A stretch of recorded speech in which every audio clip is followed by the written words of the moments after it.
ladies and gentlemen, this interview is brought to you by the 21-Day Transformation by Burn Up Coaching. And if you want completely new results in your life over the next 21 days, send me a message. I'll send you a form that you can fill out, the application, see if you're a good fit. But basically what's going to happen is you're going to eliminate that self-sabotage, the things that are getting in your way, feeling stuck, feeling overwhelmed, feeling like powerless, hiding out, playing small, being the victim. We're going to eliminate that, start focusing on the habits so that you can succeed and be your greatest possible self.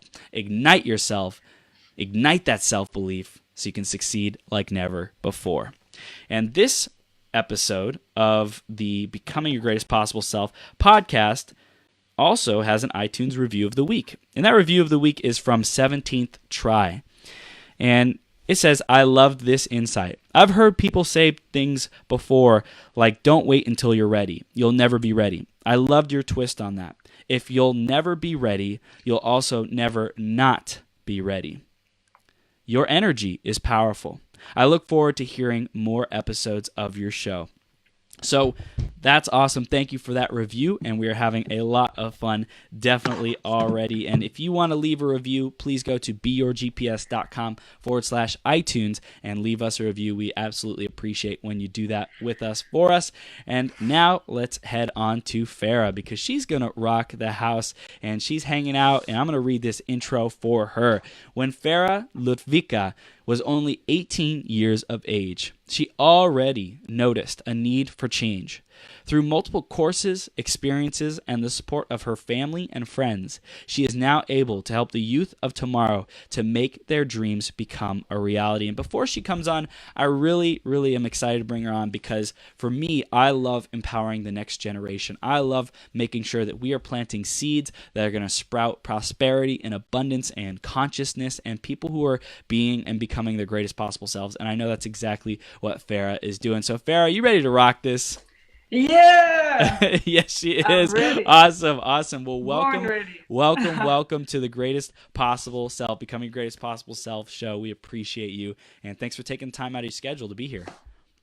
I am so excited and grateful to be here. Awesome. Yeah. So we're going to start off with the question of the day, which today is the freedom to choose. So Farah, how does that concept, the freedom to choose, what does that mean for you, and why is it important in your life? Wow, freedom to choose. Oh, that's huge. I think my whole work and life is based around creating more choice for myself and for others. So if you have the very thought that you can choose your response or your behavior or your thinking, that's a huge game changer. Yeah. Some people think they're stuck in where they are. They think they can't get ahead, or that they're determined to be that way because they have a certain label put on them. So the freedom to choose, I think, is a complete game changer. If you realize that every, fear phobic response or belief or anything, your current life circumstance, if those are all choices, that means you can make another choice. Ooh. So everything starts at that freedom of being able to think, oh, this is actually a choice. Instead of this is supposed to happen because that's what I've been told, that's what is expected of me. So yeah, I really like that one. Freedom to choose. It's just, to me, it's the difference between a successful and unsuccessful person. The one believes they have choice, the other one believes they don't. Wow. To me, it's everything. Wow. That's beautiful. The difference between a successful and an unsuccessful person is their choices, right? That what you choose to focus on, your perspective. And I know we're going to get into what you're working on today, but one other thing about you that I loved is that you're focusing on neuro-linguistic programming. And I believe that is, really, it opens up choices. It opens up our resourcefulness to choose our states, to choose our paradigm, our mindset. So I'm so grateful that you started off with this, and it's awesome. So Farah, why don't you tell our audience a little bit more about what you're doing today and what you're working on? Okay, so I like to do a lot of things at the same time.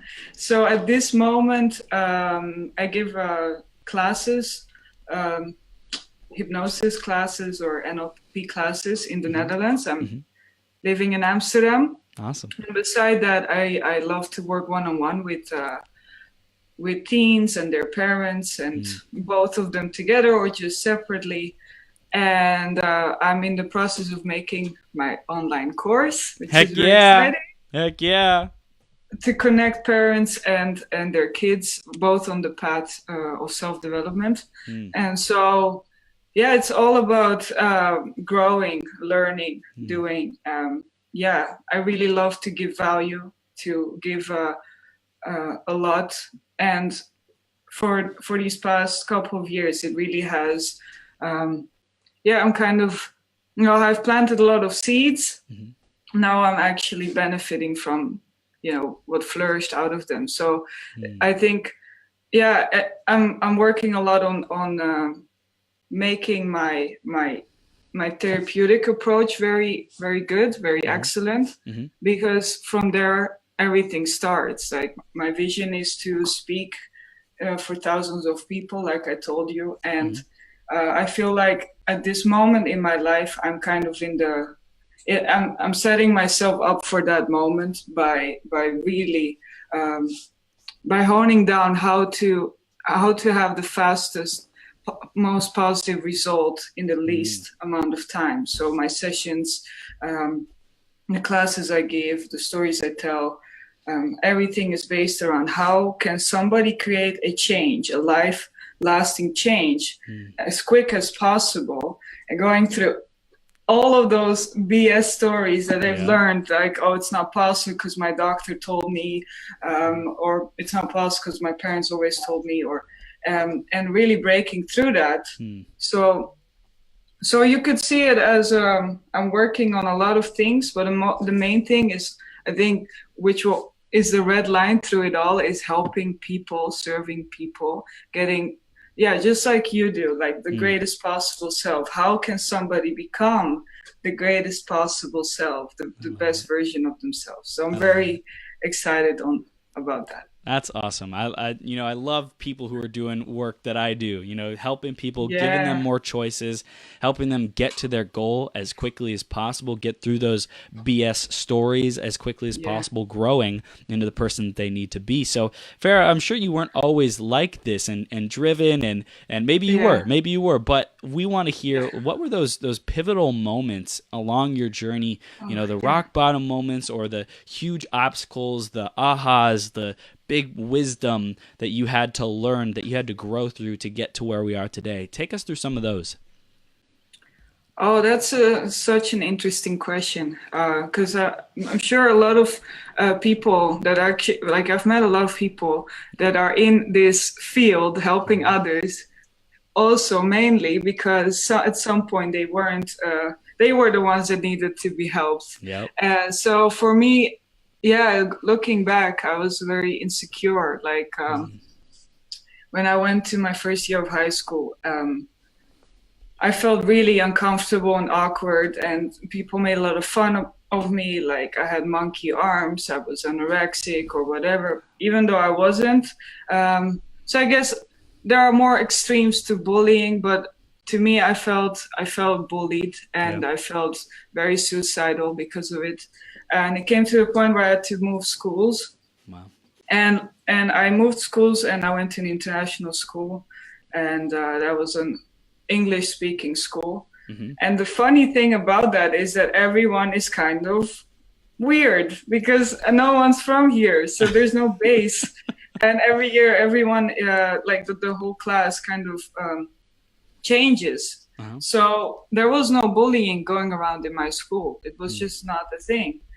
But the patterns were still there, if you know what I mean. Like the me sabotaging myself, procrastinating, thinking less of myself, and always erasing myself in the midst of others, being very unsocial. I was the kind of person who didn't want to hug others. Like, I remember if my parents would have people over, I would just run to the bathroom, wait until everyone is sitting down so I wouldn't have that contact moment of having to touch them. Like, it was completely extreme, like completely opposite of what I am today, which is all about like, here, bring the love and share the love and let's be together. So what was like the very, biggest pain that you felt yeah. because of that? So yeah, the social anxiety, I guess that year in the first high school really shaped me, uh, because I started to doubt everything about myself. I also thought I was unfixable. Kind of like I'm kind of destined to be this insecure, socially awkward person, and I can't amount to anything. So that was my framework, and that hurted so much that at some point, I think when I was around 15 years old, there was this seminar. So I've never heard of the words seminar or presentations outside of school. So I went there. It was in Belgium. I went there, and it was a day for the youth, like a youth day. And it came from a business person that was teaching my parents how to elevate their business. And he basically invited everyone's kids to this one-day seminar. So my parents were like, why don't you go? I was like, well, okay, I've got nothing to lose. And I went, and I got so inspired, like out of this world, because this man had a similar story to mine. But he is now standing, like I was 15, right? Standing in front of a stage of 200 young people, teenagers, and sharing his story and creating real massive breakthroughs. And it was excellent. And I thought to myself, I want to be this. I want to do this, and I want to devote my whole life to this, because if he did it, it's possible for me too. Wow. So then I decided, because in one of his stories, he told us that he studied NLP, neuro-linguistic programming, to do what he did. And I thought, okay, I don't know what the heck that is, but I'm gonna go for it. That was so interesting, because I didn't know it was kind of uncommon for a 15-year-old to go into this field. Right. So actually, like, I had a hard time applying to courses and getting myself involved, because none of them believed that it came from me, or that I was, going to be able to fit into the group at such a young age, because these are groups, you probably know it, like with people around 30, 40, and 50-year-olds. Yeah. But I was committed, and I wanted it so bad, because I thought there is a secret that I currently don't know that I need to master. So that said, I could go into a course, and from that point on, I just completely started to master everything that I had a weakness in. So, for example, I would go to festivals on my own to practice rapport skills and connecting with strangers. Yeah. Or when I learned, those typical hypnosis things like gluing your hand on the wall, etc. I would go to cafes and restaurants and just talk to people, and then do all of those things that I just learned from the course, or in the park or whatever. So I was like so excited, because the whole new world opened up for me. And then I was like, okay, well, but it doesn't end with me. Like, it's nice for me to feel better, more confident, but life isn't just about us. That's what I think. Life's about giving back. Yeah, and 100%. at the moment, yeah, exactly. So at the moment that I like found out a new shift in me, and I shifted into a new version of myself, that's when I thought I am in the perfect position to help somebody that used to be in the place where I was, or in a similar place where I was. Yeah. And so then I started to really dive into change work, how to change, how to make a therapeutic intervention in such a way where real change can happen. So this from one thing led to the other, and now I'm like training in the Hypnose Institute Nederland, amongst the one-on-one sessions, etc. And to me, it's just fascinating to think that, I think it's something that everyone can benefit from. If you find something that sparks your curiosity, go all in, because that's the thing that is for you. Like, there's a reason why not everyone is into cars, or not everyone is into computers, or into like a nail salon or hair. There are reasons why people are interested in this and that. And I think that it's all about going into that thing that really excites you, because that will create your focus, and your state will elevate. And because of those two things, suddenly your language that you say to yourself about who you are changes. Everything changes, and you become a different person, and you attract different things, or you seek out different possibilities because you're in a different framework. And that's a complete game changer. So I guess not everyone is so much into NLP or into the things that I'm doing. But the thing about it is that if they can find something for themselves that they really love, a lot of things click into place. And of course, there are a lot of other beliefs and things that might need work as well. But that's I think for me to have the feeling like I'm on the right path. Like, of course, I can improve. But right now, right here is good as it is. Yeah. Right now, right here is good as it is. That is such a relief to me. Yeah, so to be at peace, yeah. to be at peace and at ease, and appreciate and be grateful for this present moment. I think that's like, it's such an art, you know, but once we get to that place of having that muscle and the artistry of creating that, of being aware that we're out of alignment, we're not happy, we're not inspired, we're not fulfilled.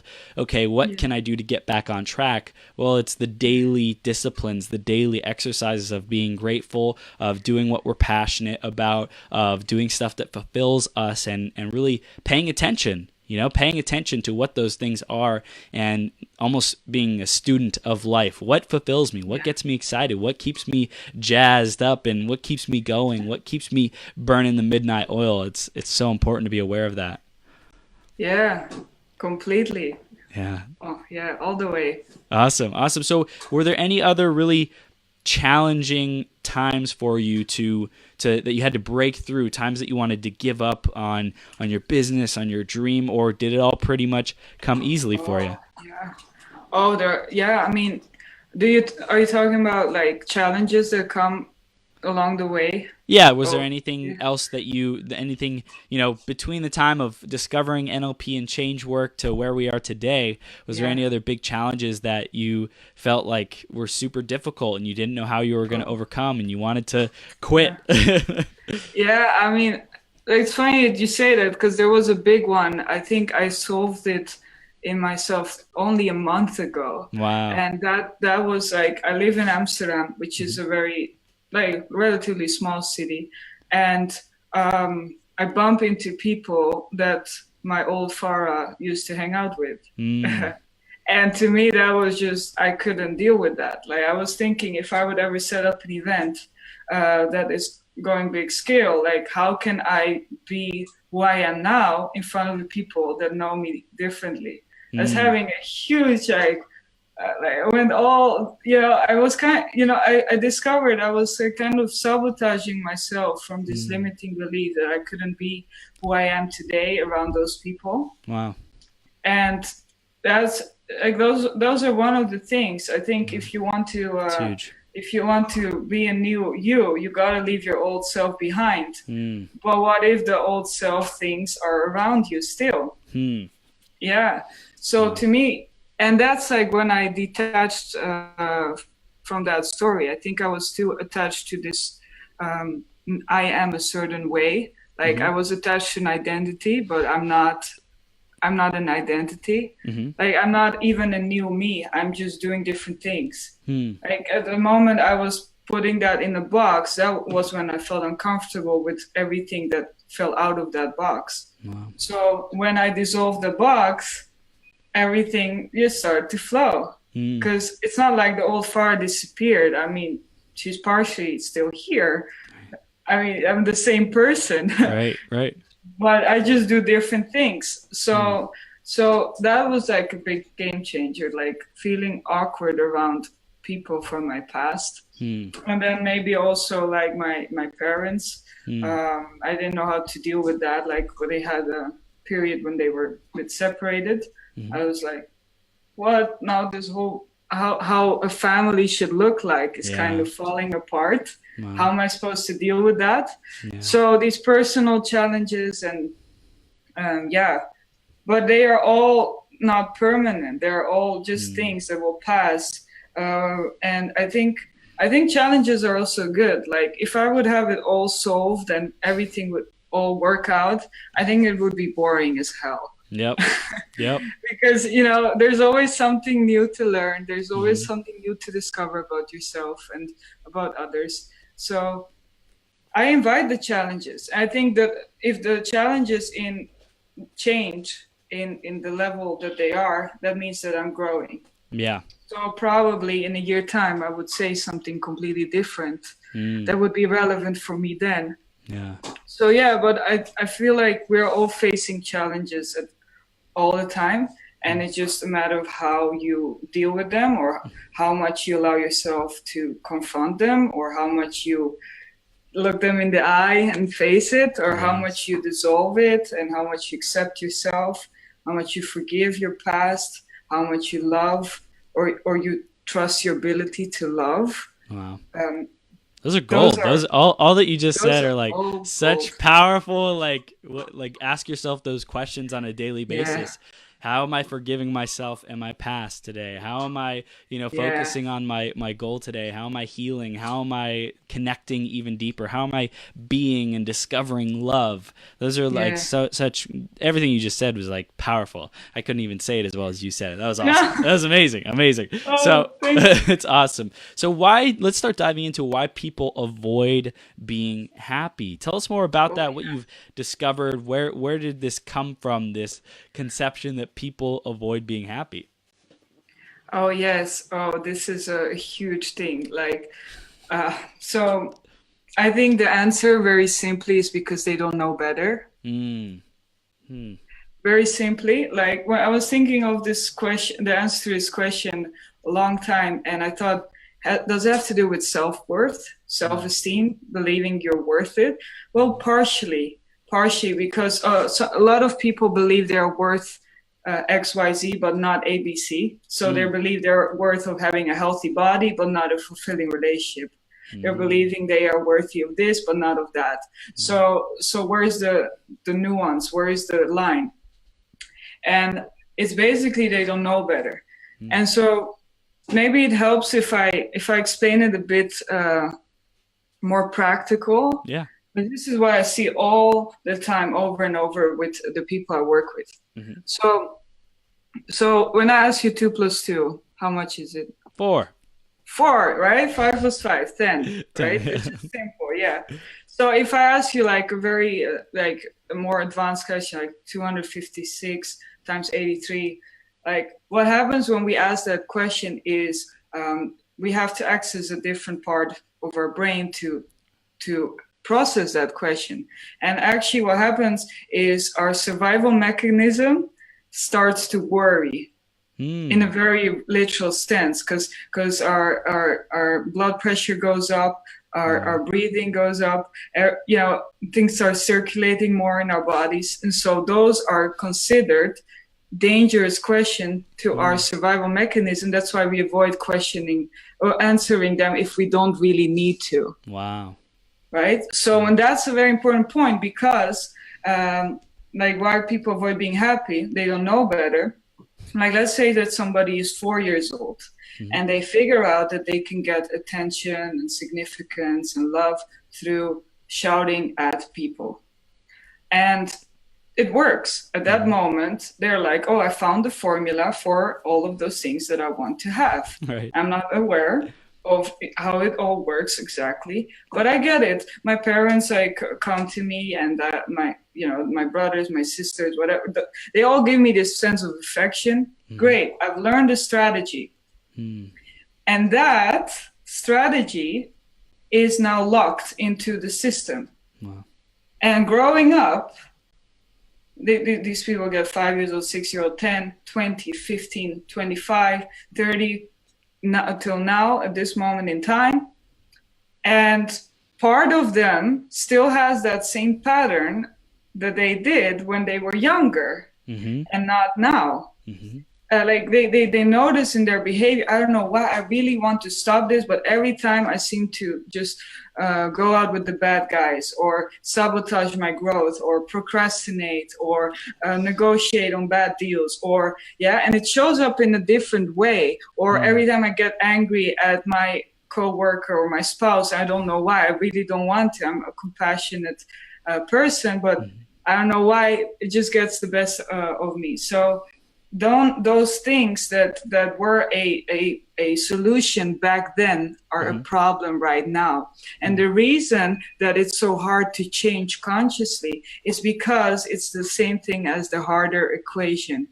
2 + 2 is 4 is easy. The behavior that you did as a child is easy to bring along. That's kind of where the learning stopped partially. But to having to put that effort in solving that equation, in diving into that, is so it's so hard for your survival mechanism that we just don't go there. Like, oh yeah, it's a conflict, but I don't know how to solve it, so I kind of have to deal with it and just keep on doing what I'm doing. Because if you think about it consciously, if you look at it consciously, it's a very hard thing to solve. And I think that's why most people not necessarily avoid being happy, but avoid getting more out of life than they could have, simply because they've learned things when they were children that were handy then. And because it was energy efficient to keep on going with that thing and not learning something new, they're kind of in conflict and they don't know exactly how to change it consciously. Wow. So that's like a really big thing to realize, because then suddenly all behavior is logical or reasonable. And that's a big game changer, because now nothing is personal. Wow. Like if somebody ignores you, or if somebody does XYZ to you, it's because they were actually unconsciously benefiting from that at some point in their life, and it just manifested to you in a behavior that at this point seems very absurd or weird, but actually is very logical, thinking of how their unconscious works. Yeah. So at this moment, like if you realize that, not only can you see things very differently, and can you see people as projections of what their unconscious has taught them at that moment, but also it can allow you to shift the things inside of you that are holding you back, and the conflicts that you have as a person. And that is done through self-inquiry. And through getting into that place where that child is, or getting into that unconscious place. Because if we're trying to solve it rationally, we're never going to get it. Like if you had the solution to your problem just by thinking about it, you would have solved it a long time ago. Yep. But if it's, so if it's a conflict that goes, that's a conflict on a deeper level, then that needs to be solved on a deeper level. And this is why I'm all up for hypnotherapy, because that's where we dig into that deeper level. And in the domain of your unconscious is all these answers ready for you. And if you can teach yourself that it's not necessary anymore to be stuck in the behavioral patterns of when you used to be a child, you can actually start creating changes and real shifts today in your behavior. So that all of the things that you're doing are aligned.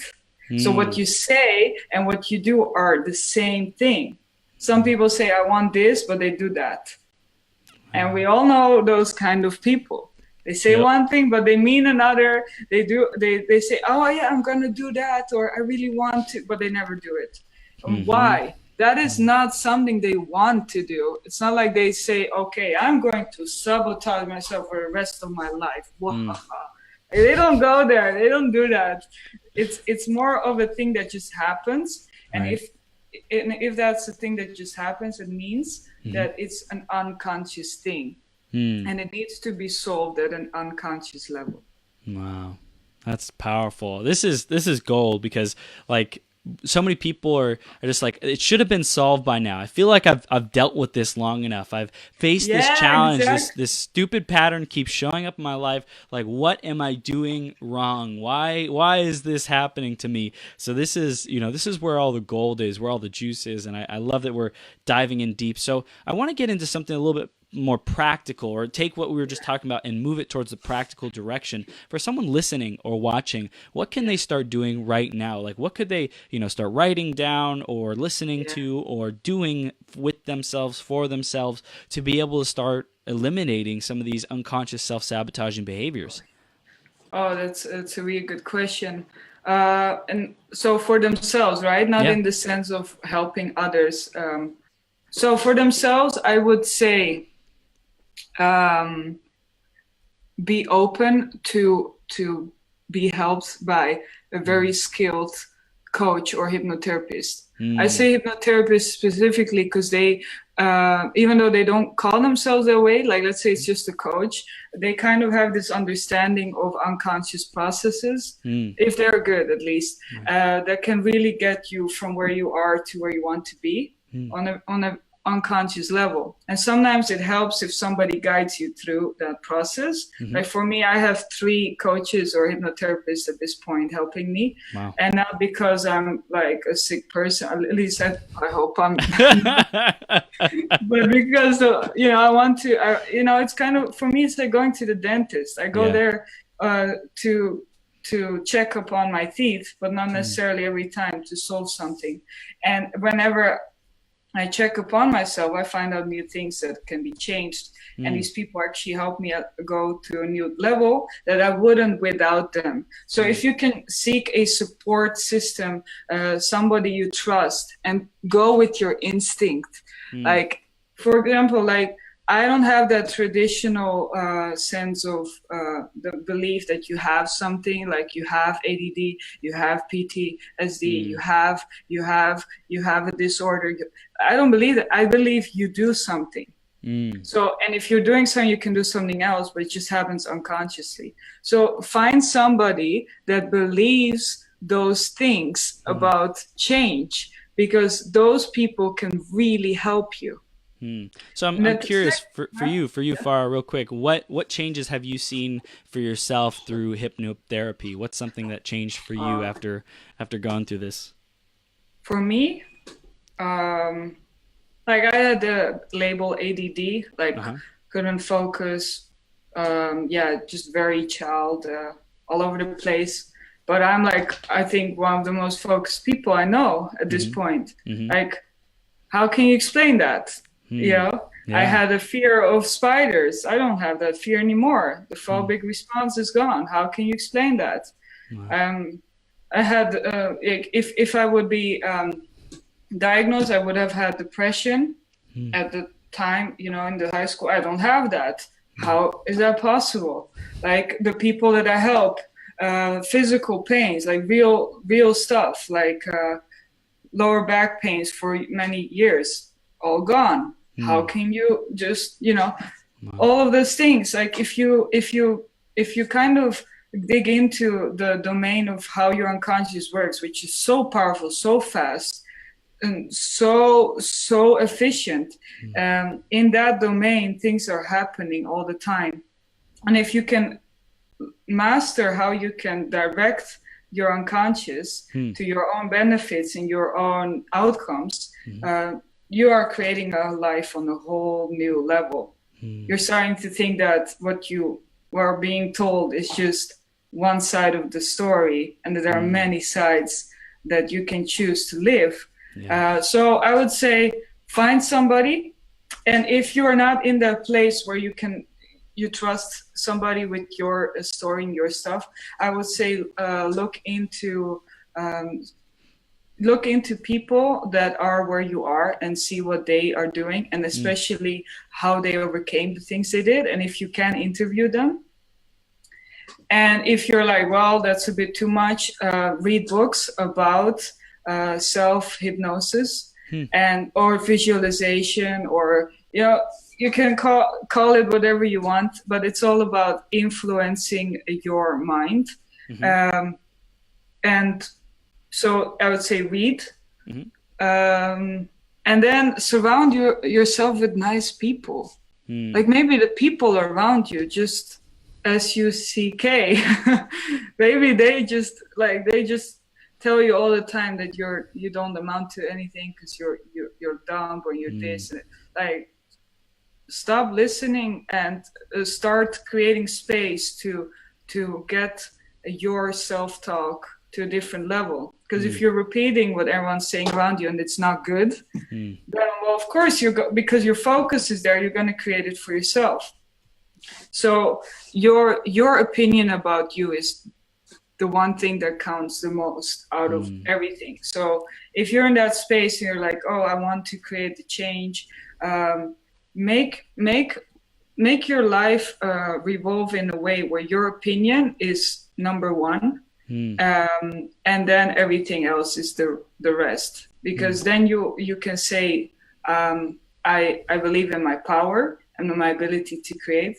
And that very practically looks like every single day, allow yourself, feel like you deserve to give yourself some time to think about how you would love your life to look like. Even if you don't know how, or think about who you want to be as a person, even if you don't know how. But the funny thing about our unconscious is once it has a focus or an outcome, it will do whatever it can to get there, because your focus is there. So you don't even have to know how, but give it yourself the benefit of the doubt to work with your ability to focus on a desired outcome. And slowly but surely, especially when you're in the beginning stage, I would say, of completely transforming your life, you will start to see that everything you've come to believe at that point is not that permanent as it used to feel like, and that things can change when you change. I think that those are the top tips I have for those people. Wow, that's awesome. That's awesome, Farah. So I love how, really if we choose to direct our subconscious and say, I'm going to direct my subconscious, I'm going to become the master of having my subconscious work with me rather than against me, I think that's a great start for an outcome. Because that's like, okay, I have all this machinery and this equipment and these computers and these tools and these accessories. How do I actually use them? Well, how I use them is I'm going to figure out how to use them. It's like, set that as your top objective. I'm going to figure out how to use them to what? To be able to be as productive as possible, to be able to have my desires of traveling the world, or dream man, dream woman, or dream house, or having the private jet, business, whatever that is, whatever your fulfillment is. You have all this equipment, aka your subconscious mind, and these tools and these abilities. Start to use them. Start to say, I'm tasking myself with doing that. And what Farah said is, you can visualize, you can talk about self-hypnosis, you can read these books and learn for yourself. You can go to a coach or someone who is a hypnotist who can walk you through that, who can like unravel the stuff that has been cluttered up and locked in place because you were unconscious about it. So I really, really love all those tips, Farah. Yeah, they're awesome. Awesome. So I'm curious, in terms of your disciplines, your routines, what do you find are the biggest things that make a difference for you? We know, seeing a hypnotist, you have 3 of them, 3 coaches that you see to help you out with your mindset. Is there anything else that you really recommend as far as, a daily, weekly, monthly ritual or discipline routine that you follow through on? I guess this is very personal because it depends on yourself. But for me, what really helps is an accountability partner. I found somebody that literally we just go on Skype and she does her own things, and I do my own things, and we don't even talk, and we don't even interact. But it just really helps me to, so some people find that perfect. I find that ideal. I found somebody that kind of ticks in the same way in that sense. But I guess it depends on you. Like every day, make sure that at least, like, I don't want to give those rules, but allow yourself to ask and be very honest about what works for you. If like we have so many stimuli coming at us every day, like our phones and notifications and this and that, and this person says that, and like I live in a big city, maybe you hear it, the trams are coming, and so there are a lot of stimuli, and what helps is to give yourself every day a time frame where you don't do anything, but just reset. So I think this is a bit, I have not researched it yet, but I think it's kind of biological. We used to walk a lot more than we used to do now. We used to do more, as in be busy with things that didn't require our rational thinking.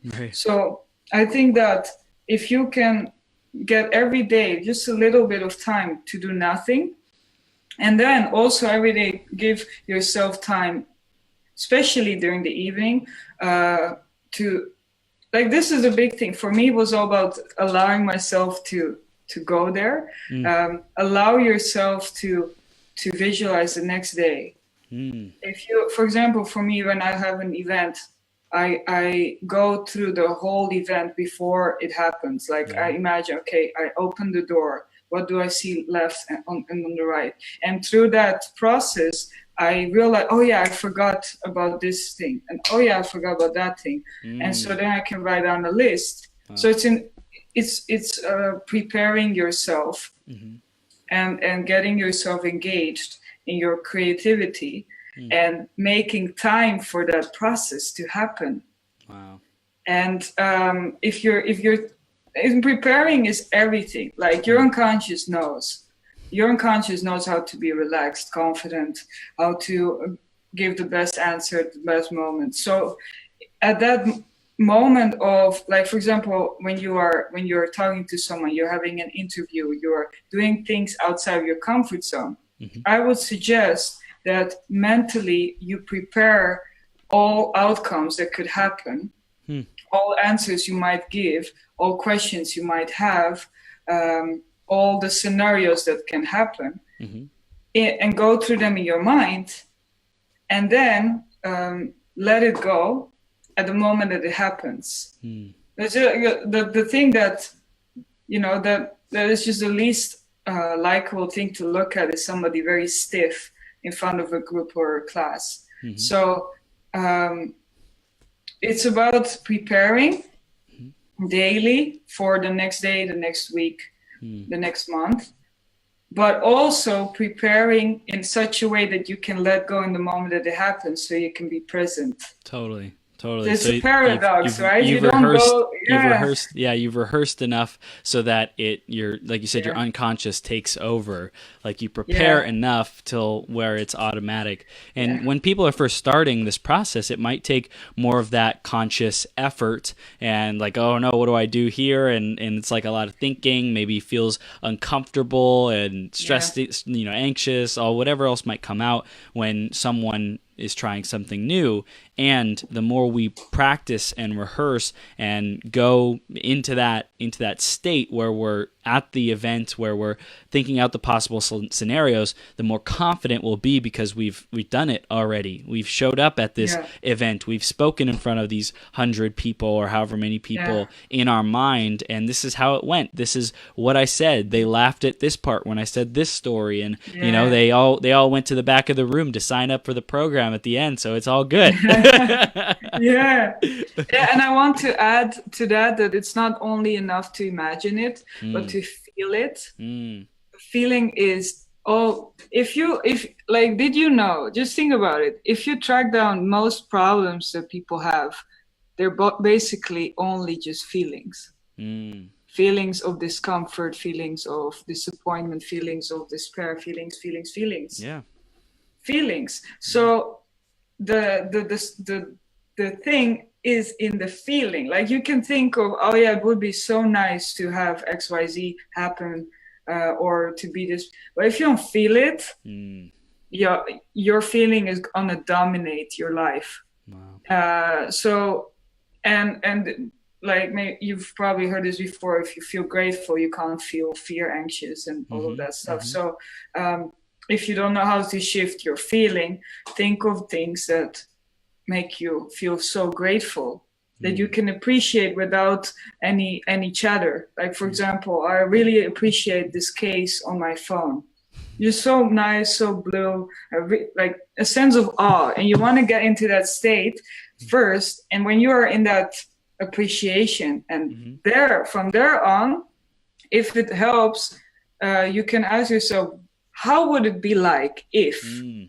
How would it be like if? And you can kind of gradually grow to the point where you are visualizing for yourself. Like, let's say, oh, I have a friend that I really care about and I wish the best for her. Like, and imagine she has the same ambition, same dreams. How would her life look like if she did, if she made the most out of it? How would it be like 5 years from now? Make a kind of a way for you where it doesn't feel too heavy or personal, so that your feeling of discomfort and disbelief that you are able to get there comes in the way. And make sure that you visualize, or you plan or prepare, or you set yourself up for the things you want to do in a way where there's no resistance, unconscious resistance or conflict. So I'm curious. In that place, in that place, you can create change. Yeah, that was beautiful. I love it. I was curious about that. How would it be like if? Do we want to imagine, you said, when you go into a room, you think about all the possible scenarios. Do we want to say, how would it be like if, and we think of the positive things, and then if we're thinking about the scenarios, do we want to think about the possible negative outcomes or objections or obstacles or resistance as well? Or, what is it that, can we focus on both of those? Would you rather not focus on the negatives? What's your recommendation? I think it all starts with beginning and the end in mind, but like to not think that it can go wrong, if that's the right word, is kind of oblivious, because things can always happen. Right. So prepare for the worst, but expect the best. So prepare for the worst and expect the best. I think that's the way to go. But if and this is another thing, like if you only want to focus on what can go good, perfect. If you want to focus on what can go wrong, do that before you focus on what can go good, because you want to end with the nice end scenario where you're like, oh, that would be so nice. And another thing, if you don't want to focus on what can go wrong at all, there's that trusting your flexibility to deal with anything at every moment. Like, for example, now if my internet connection would fail on me, my computer would just break down, would I hyperventilate, or would I think, oh, what is the best thing to do at this moment in time? Chill, breathe, because then I can have focus to go towards a solution. So I guess it also has to do with your ability to if you want to control everything and just be like, then it's gonna project into that moment, because you're like all the time busy with what could go wrong.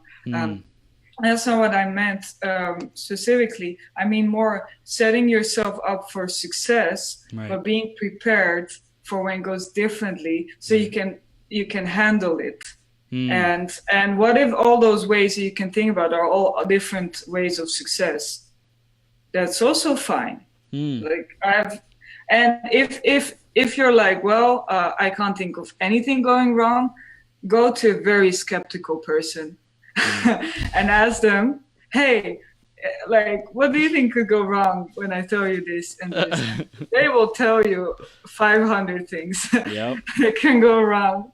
So yeah, but it's about focus. It's about focus and do it keep the best scenario for last. Yeah.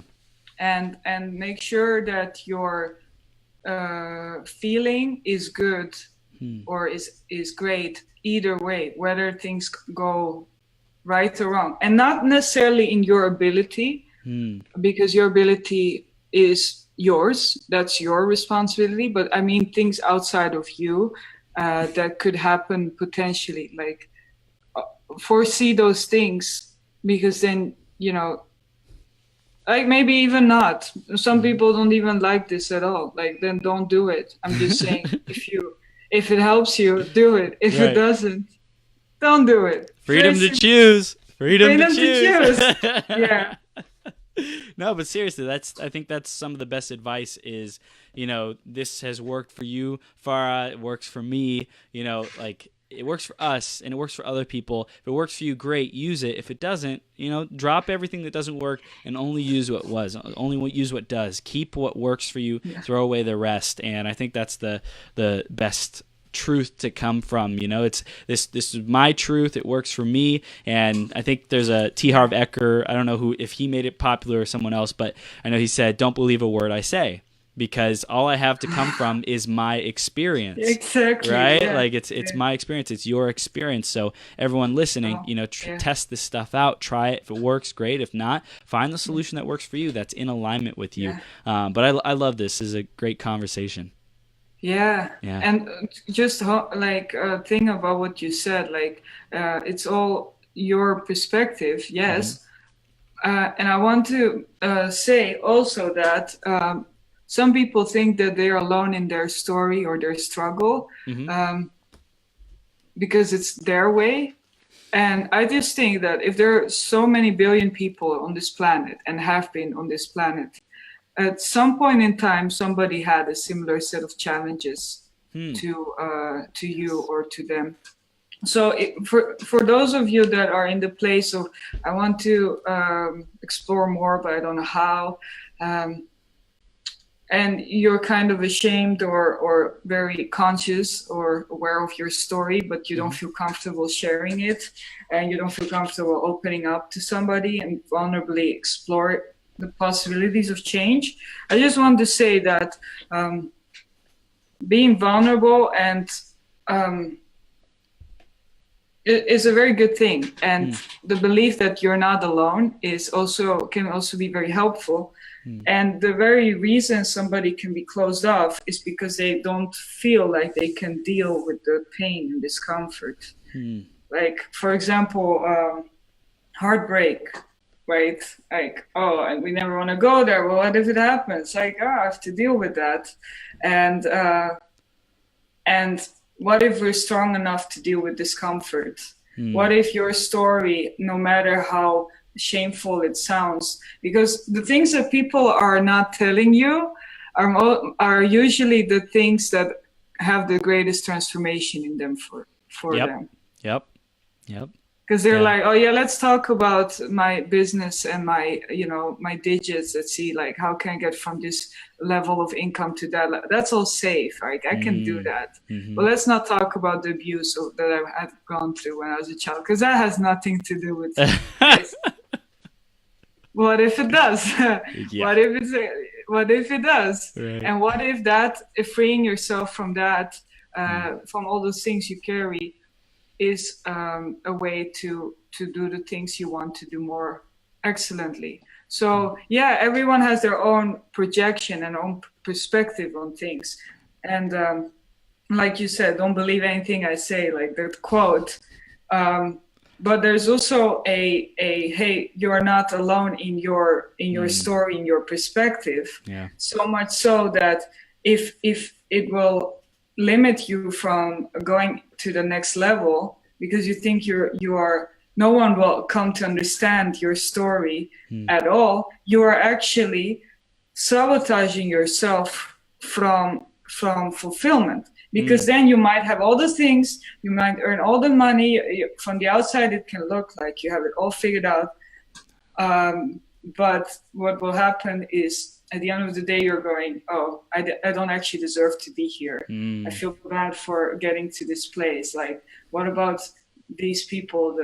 And all of those self-sabotaging thoughts come up, which decrease your level of fulfillment. And those thoughts come from, I don't believe I'm good enough because I don't actually deserve this, that come from a specific event or events in the past. Right.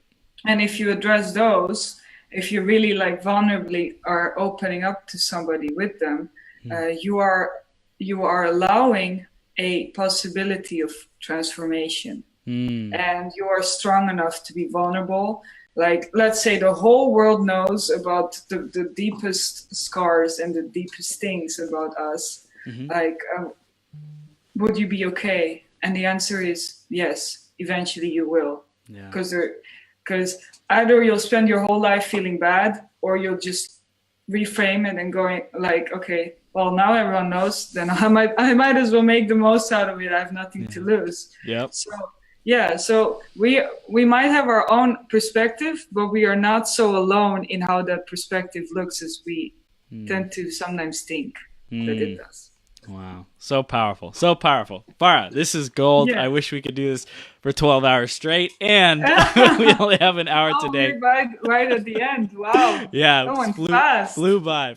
So we're wrapping up now, and this has been so juicy. So how can people stay connected with you, and what do you want them to do next? What can the listener or viewer right now do next to take that step with you? With me. Okay. So all of the things I said earlier is very relevant for them. But if they're interested in working with me, I would just say, we're on Facebook. I have Messenger. Just contact me. That's I love it. So simple. So simple. So simple. Like, like sometimes I'm not the right fit for somebody. So I would gladly just say, you know what, somebody else might be better as a coach or as a therapist for you. But if there's a click and I feel like I can help them, just reach out, because maybe we'll just have a conversation, but maybe we'll have a coaching we'll have coaching sessions. Cool. We'll see from there. But just Facebook message. It's just one button away. Beautiful. And how do they find you on Facebook? How do you spell your name for them? Okay, Farah, like Pharaoh, but then without the O. The O is an H. And then Lutvica. Okay. Beautiful.